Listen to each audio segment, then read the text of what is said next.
जय जिजाऊ, जय शिवराय, जय शंभूराजे. गडकिल्ले संवर्धन प्रतिष्ठान महाराष्ट्र राज्य सादर करीत आहोत शिवसाम्राज्याचे दिनविशेष.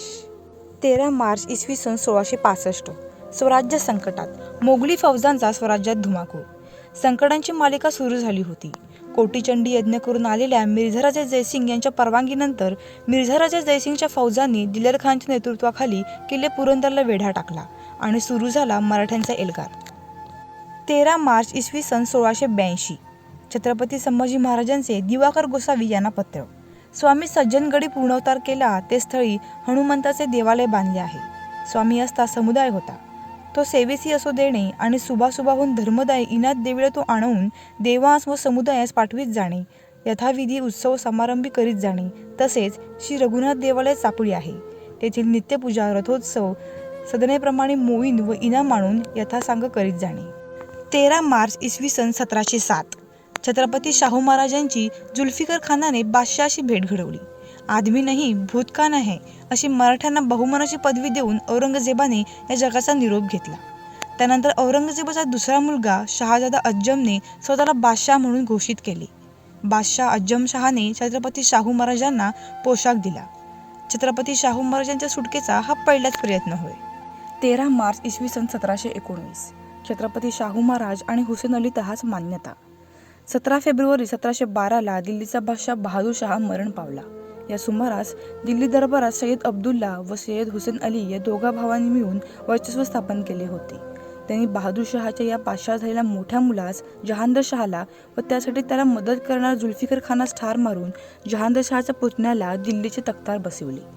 खरी सत्ता सय्यद बंधूंच्या हाती होती.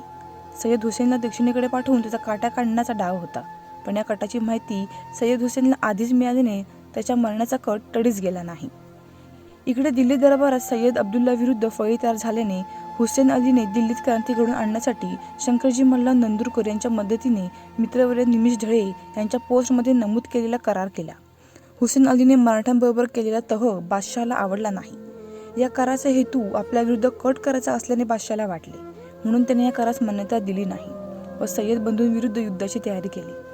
याचा सुगावा लागताच सय्यद हुसेन अलीने 1718 मध्ये मराठ्यांची मदत घेऊन दिल्लीकडे कूच केली. त्याचबरोबर स्वतः बाळाजी विश्वनाथ, त्यांचा मुलगा बाजीराव, खंडो बल्लाळ, राणोजी आणि संताजी भोसले, शेख मीरा, नारोशंकर आदी मराठे सरदार दिल्लीस रवाना झाले.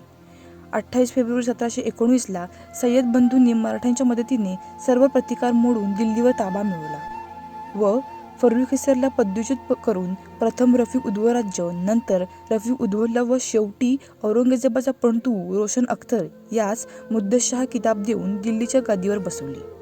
फर्रुखिसरने मराठाबरोबर केलेला तह नाकाबूल केला होता, पण सय्यद बंधूंनी 13 मार्च 1719 छत्रपती शाहू महाराज आणि हुसेन अली यांत झालेला तह मान्यता दिली.